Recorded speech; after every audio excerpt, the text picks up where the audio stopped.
Jeff, there's Jeff. Looks like Jeff's on. Yeah. Welcome to the Wednesday, November 13th meeting of the Planning Commission. We have, I believe, present or about to have present a quorum within the next few minutes when someone arrives that we're expecting. In the meantime, I wonder, Tanya, if you would read the land acknowledgement. Sure. We, the city of Lacey, are on the central lands of the tribal people of the Treaty of Medicine Creek, including the Nisqually Indian tribe and Squaxin Island tribe.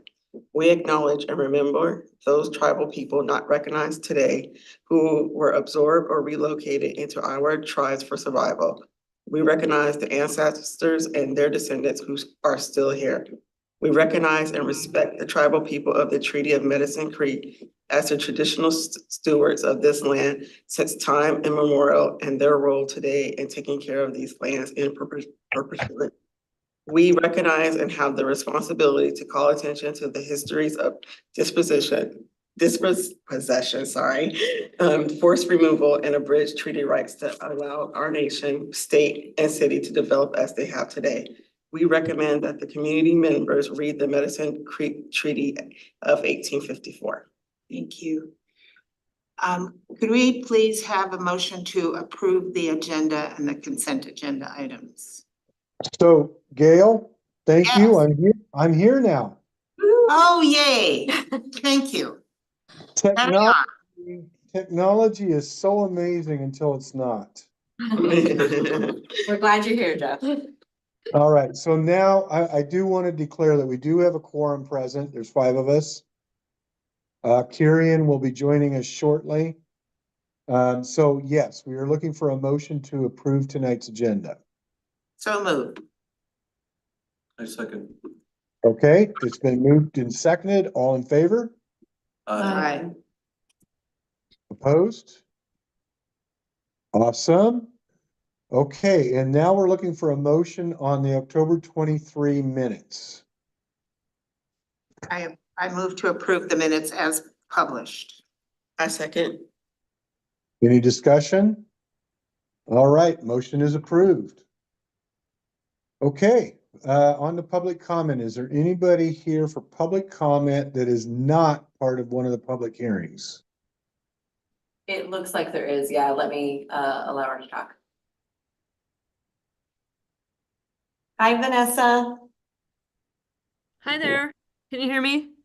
Yep. Yes, hey, Vanessa, I just want to let you know, please limit your comment to 3 minutes. Aaron is the official timekeeper. Please keep your comments. I don't have any comments. Oh, okay. Well, So that made that easy. maybe I checked the wrong box. So sorry. I'm just here to listen in and that's it. You can mute me. Thank you. Thank you. Okay, anybody else?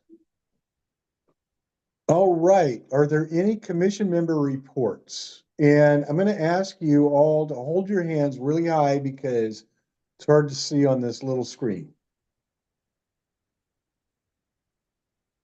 Okay, any department report tonight? All right, well, that brings us to a public hearing. So I am going to declare the regular meeting closed. I'm going to open the public hearing. So this is going to be the public hearing about permit processing requirements. And I want to remind the Planning Commission and members of the audience, just to let you know. So what you have before you is the document that has been reviewed and vetted by the Planning Commission and put forward for public comment. At the end of this public hearing, the Planning Commission intends to reach a recommendation that will be sent to the City Council. So I am going to let Sarah Schelling kick this off. So thank you, Sarah. Thank you. Let's see. Yep. Oops, there we go. All right, everybody can see the screen at home. Okay. Good evening. I'm Sarah Schelling. And I'm here tonight to, we're here tonight to take public comment on proposed amendments to Chapter 1 of the Development Guidelines and Public Works Standards Manual. Chapter 1 is the Development Permit and Procedures Manual or chapter of the manual, and it prescribes the requirements related to local project review. So I was here about a month ago and briefed the Planning Commission on this item. Yes, back in October. As a refresher, I'll go quickly through the presentation for anybody else for any public who are interested in this, and anybody on the commission who wasn't here when I was here back in October. And this will go through what you're looking at in your packet tonight and why we have to do what we're doing with Chapter 1. So we have to amend Chapter 1, if you remember, they're necessary in order for the city to remain in compliance with the Growth Management Act. And these are necessary updates as a result of the passage of Senate Bill 5290 that passed during the 2023 legislative session. This bill amends the local project review section of the Growth Management Act. And its intent was to consolidate, streamline, and improve local permit review processes and outcomes for applicants and for customers. Has done a few different things. Specifically, it clarifies the determination of completeness procedural requirements that the city has to follow, city and other jurisdictions. And it specifies that the determination of completeness must be based on procedural requirements as outlined on the project permit application. So essentially, this is telling us we have to eliminate surprises. We can't make an applicant can't come in with all the stuff we've told him about and then say, or her about, and then say, all right, well, we need one more thing in order to complete your review and continue to do that. So it says you have to identify all the things that might be required for a project on an application checklist. And if they've submitted those things, we have to take the application. We have 28 calendar days to issue a determination of completeness, and this is specified in the law. It's calendar days versus business days, which this is also clarified in 5290. These items, in terms of the determination of completeness and the calendar days, if you're interested in where they are in your packet, it's section 1B050 of the amendments that I passed out to you. So 5290 also applies new default timelines for processing permits and that are effective January 1 of 2025.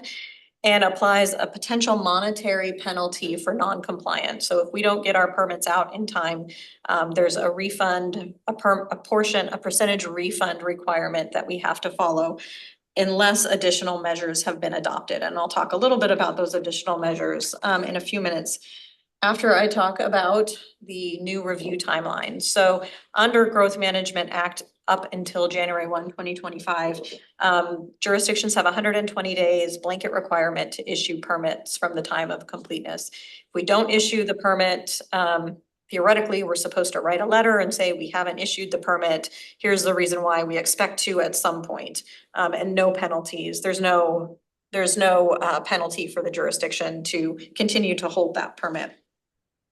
5290 says if no divides the permits into 3 different types and provides 3 different timeframes in which to review and issue permits. And it's all based on notice requirements.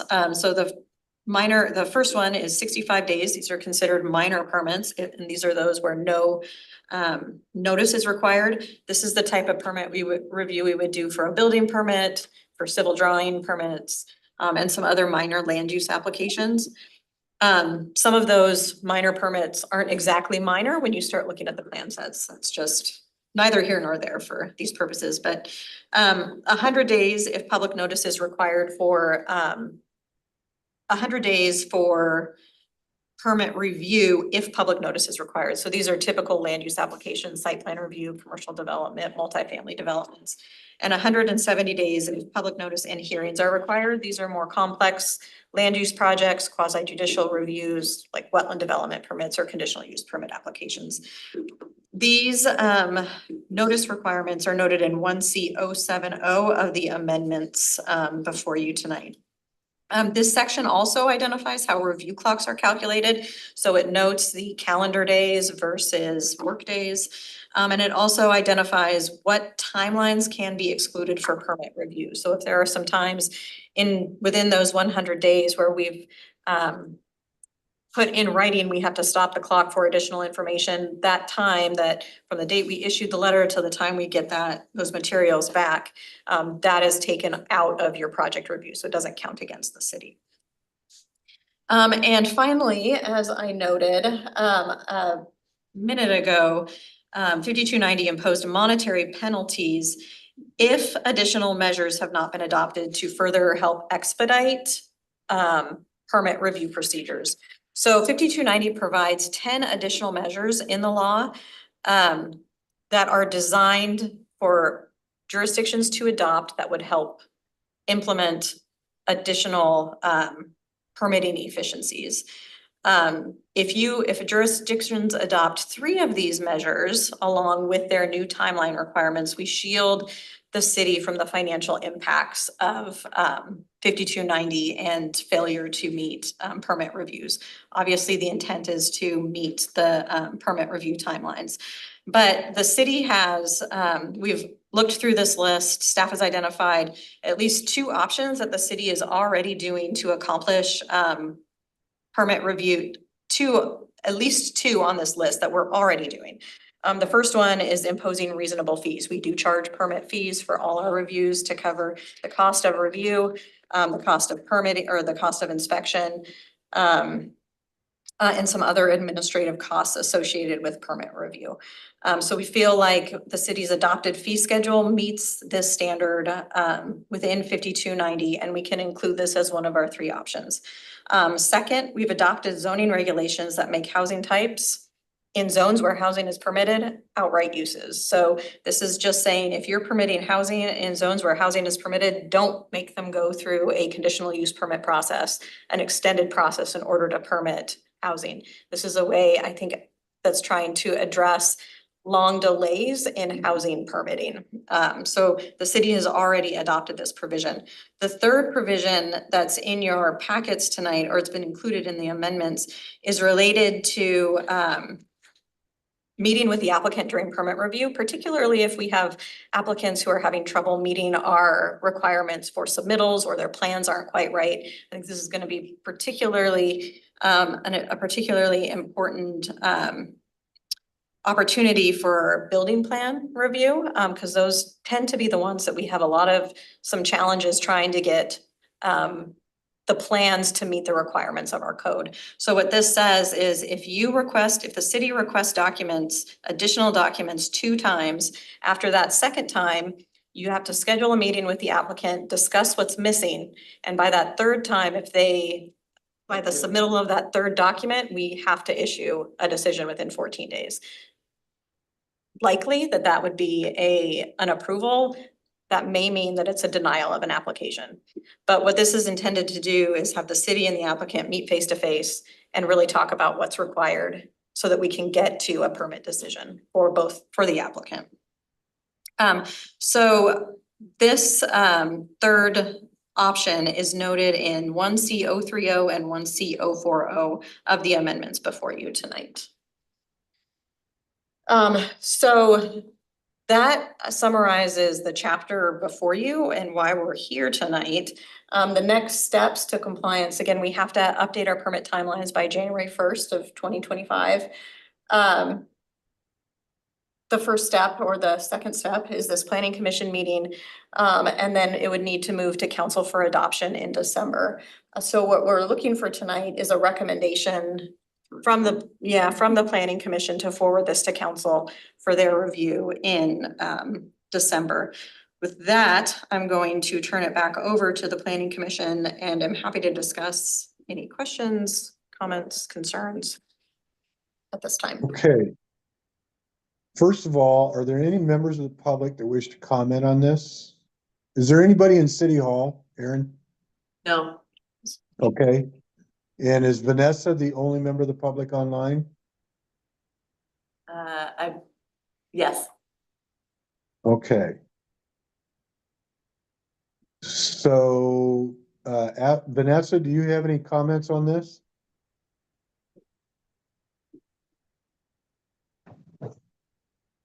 There you go, Vanessa, if you have any. No, I don't. Just good to know. Looks like I probably should look at those timelines a little closer, but no comment. Okay, thank you. Okay. Okay, while we're in the public hearing, do any members of the commission have any questions? And I cannot see Spencer's hand, so if his hand is up, I need you to tell me. Was that Elliot that put his hand up there? What mode do we have to be able to time this application process? So have we adopted a system or a timekeeper, or is there someone in charge of Oh, that? you mean in terms of process? Process, yeah. Oh, so once the permits are issued, so we'll have a permit tracking system, so the dates will be entered when permits are accepted. We'll have to, when we begin review, that date will have to be entered. If we stop the clock, there's gotta be we'll have to, in our tracking system, enter the date where we've stopped the clock and then received resubmittals, so that it continues to update and track our days. The Department of Commerce also is responsible to put together a means for cities to track, and so they're supposed to be issuing that at some point here soon, because we do have to report how we're doing on our timelines in March, beginning in March of 2025. That's also a requirement of the bill. Yeah, the means would be the biggest issue Yeah, the tracking system, of yeah. the system, whether you have a liaison or someone responsible. So our for that. permit techs, when applications come in, will start that process by entering the date that it's received. Then they'll send that to a planner, and as the planners or of the building reviewer who's reviewing the building permit, because it does apply to building and planning permits and civil drawings. So it'll be sent to, the reviews will then be issued to staff. They'll have to enter the date in our tracking system when they've approved, when they've placed it on hold. And that's gonna generate a requirement to send either a letter or to get the permit issued. So the tracking system is very important in order to ensure that to show that we're meeting our So timelines. you're saying it's not in place yet? Well, we have a tracking system. We have Well, our I know permit that, yeah, tracking but system, yes, no, yes. actually to control that tracking system. We yeah. do, yes, yeah, our permit tech, yes, we all use it, yes. The planners use it, building department uses, and it Public starts Works. with, yeah, Public Works Yeah. uses it as well. I actually have a question. Does this take into account that sort of pre-permit conference that I have been a part of I mean, it seems to me when you're building something fairly Yes. substantial, that there should be a conference with the builder, Yes. the city, whoever the financing person We is. do have a requirement for pre-submission conferences for land use applications. Okay, So we ask applicants to come in and meet with the Public Works Department, the Building Department, and the Yeah, I've Planning done that, Department to sit down and talk about requirements and talk about how to meet the zoning code requirements and the building code requirements, but also talk about application submittals. what the process is. Yeah. Exactly. And so that should give them a good baseline. But one of the really important things about implementing 5290 is, as staff, we're going to have to make sure that those processes prior to submittal are clear, that we're giving all the information they need to develop their plans and applications, and that we're working with them prior to submittal, so that when they do submit, it's an application that we're comfortable reviewing and aren't gonna have to go back and forth to try to get what we need from the And news and given this application. time deadline of Mhm. 28 working days, or Uh-huh. 29 working days, or whatever it is, Calendar. where yes. are you now? Generally, we're pretty good. We don't fall, I think our land use applications, administrative applications probably are 6 to 8 weeks. So generally, the city of Lacey is pretty good. Our building department says, I think they say 2 weeks to first comments, it's either 2 to 4 weeks, depending on the type of application, whether it's a huge multifamily project or a single family house. And then they would issue a comment letter at that 2 to 4 weeks, which would stop the clock.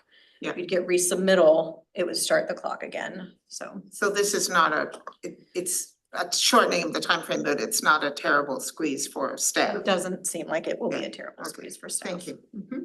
Okay, Judy, you had your hand up? Thank you, Jeff. Just anticipating the predictable cycle when we see interest rates go down. Your staff could be burdened significantly Yeah. with the influx of development permits and opportunities as the, you know, the lending gets cheaper. So there's a tremendous burden on staff, right? Your staff levels are steady, but the demand could really go up. Is there a provision in any of this to somehow protect those statutory timelines that you can not start a clock until the completeness of an application, or that you can, no, there's no protection. So, for- yeah, so the clock starts on day 29 if we have not made any comment back to the applicant. So you have, essentially you have a first clock is your completeness clock. Okay, So that's date you submit to day 29.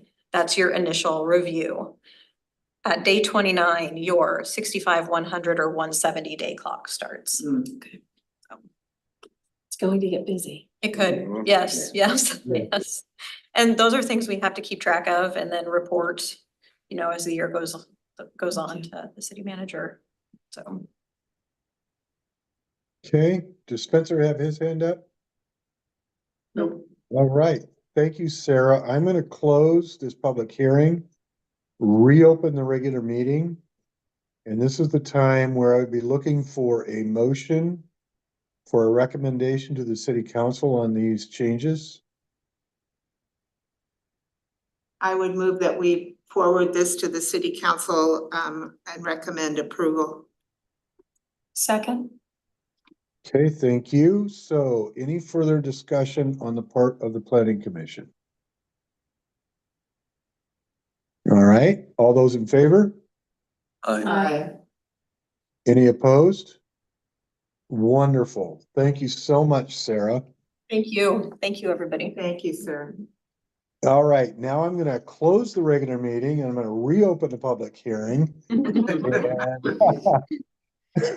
We are gonna discuss changes to the critical areas ordinance, and once again, this document that's been presented has been vetted and by the planning commission and pushed forward for this public hearing. So now we will hear from Hans Shepherd. All right, yeah, so I'm gonna be presenting on the critical areas regulations. This is something that's been before the planning commission 2 times at this point, so this will be the 3rd really.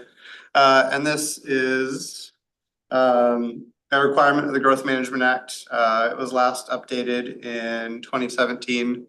So it's on a 10-year really rolling cycle as far as how often we're supposed to look at this. And really the reasoning behind that is that science evolves over time. So it's kind of a every so often check-in to make sure that our regulations are still consistent with the best available science that's out there. So we developed a draft update to all of our different critical areas ordinances. And then we sent that actually out for review, both to different lead agencies and subject experts. We also did that internally with internal staff. And then we also shared that draft with the planning commission at a previous meeting.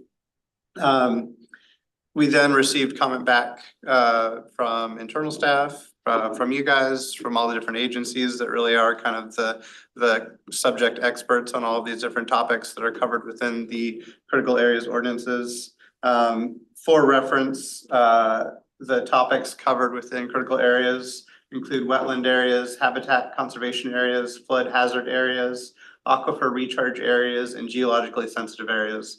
And those are all covered within our Lacey Municipal Code under Title 14. And then the subsections are also listed there. I'm not going to read through those, but that is where you would find all of that information if you are so interested. All of this information has also been included within the packet for this evening.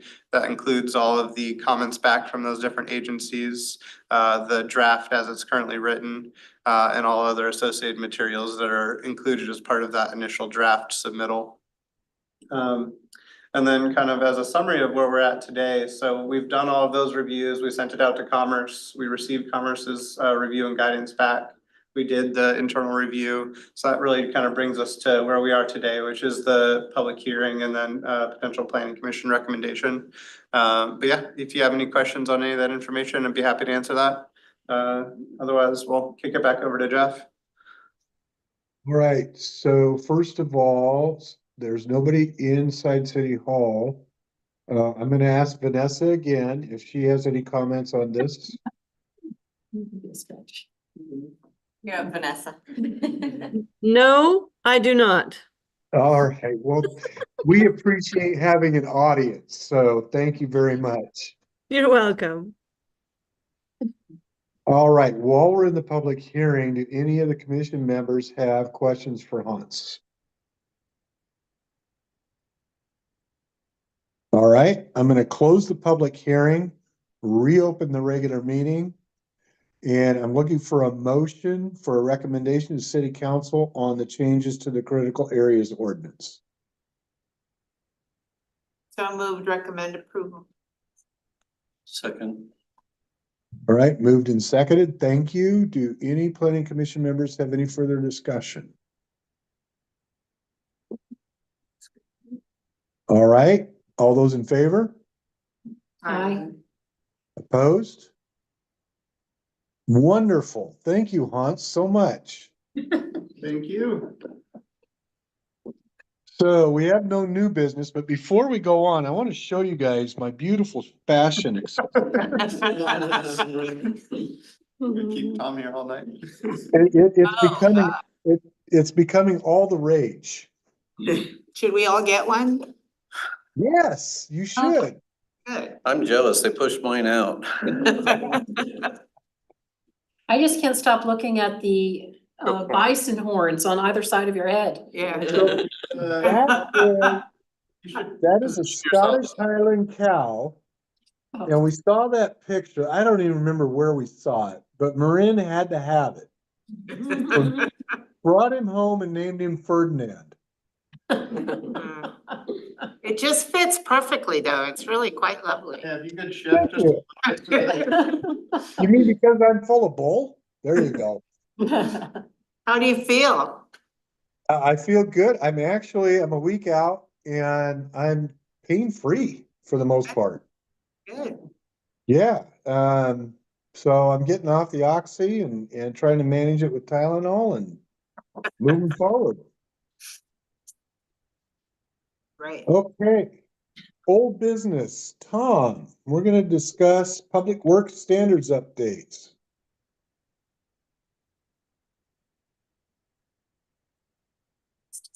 Oh, Tom is Down at the sure. bottom.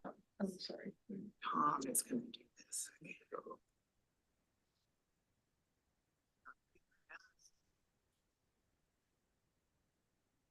Good evening. So it seems like we were just here. We were like 3 weeks ago. And so tonight is really a light one. It's storm drainage.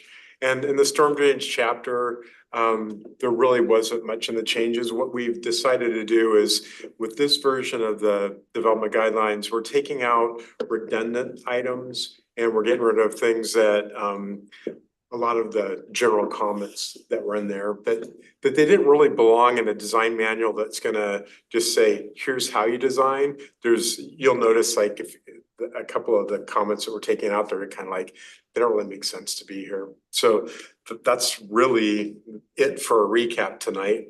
I'll just quickly go through some of the changes. These are the only two that we actually added language into here. A lot of times we'll have references to SPR, which actually should be applying to land use approval. So anytime we saw some of those, we would change them out to say land use approval. So you see that change. And then the next one is just talking about stormwater facilities located within open spaces shall be designed to comply with appropriate open space and landscape standards, which are located in other places. So we made that revision. The next ones are, here's one that says, in determining usability of open space where drainage concepts are involved, staff will apply two main tests orientation of design and overall aesthetic impression. It just didn't really belong, so we took that out, and the next one is similar to that. And then we jump to the very. Yeah, this is just like a change of word, retained rather than saved. And then we get to the end of the chapter. This is a change on right of way. Guarantee rather than vehicle, sit housekeeping. And then this is just a note that the notes for the stormwater need to be on the civil drawings. So this is the only place where it says these should be on there. And then the rest of these changes back here. These are all the construction SWIP standards are in our drainage manual. So they're redundant, so we're taking them out. And that is it. Okay. So I should have just combined this with like another chapter, but the next chapter is gonna be pretty long. It's gonna be water in December. I think on the 11th, is it the 11th or 13th? Yeah, so that's the next one coming, and it'll have quite a bit. I'll have company. Some of the water guys will be here that know why we wanted the changes, and I'll let them explain more of what's going on. So something to look forward to. Yeah. Does anybody have any questions for Tom? No, but I have a comment. Yes, Spencer? Yeah, I would just like to say thank you to the Public Works Department. Having this last week with the weather the way it is, the difference between Lacey streets and Olympia streets is night and day. And so I really appreciate the hard work your team is doing out there. So give my congratulations to everyone, please, and thanks. I'll let the director know, and I'm sure he'll let our maintenance department know, but yeah. They Great work comments, hard. Spencer. Yeah. Absolutely. Yeah, absolutely true too. Yeah. That is awesome, Spencer. Thank you so much. You know, I often joke, you really don't know when you're passing from Olympia into Lacey, but your car will let you know. Well, All right, and that is not to disparage Olympia. I just think we do a better job. All right, well, with that, we managed to squeeze this meeting in under 7 o'clock, even with all the technical issues we had. Our next meeting is December the 11th. That will be the last meeting for Daphne and Eddie. If any of you have any acquaintances or friends that you think would be good members of the planning commission, get them to apply. And so we can get them on board. Otherwise, I want to thank you all. I want to wish you all a happy and safe Thanksgiving. And we will see you all next month. Thank you, Thank Jeff. you. thank you. Have a All right. wonderful night. You too. Meeting adjourned.